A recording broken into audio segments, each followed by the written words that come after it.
ಈ ಬದುಕಿನ ಪಯಣಕೊತ್ತಿರುವಿದೆ, ಈ ತಿರುವಲು ದಾರಿಯು ಸಾಗುತ್ತಿದೆ.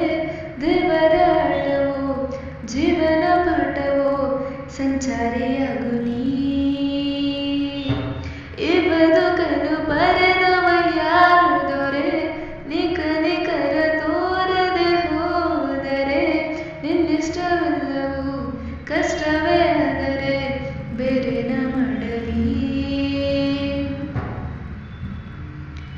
ನಿನ್ನ ನೋಡದೆ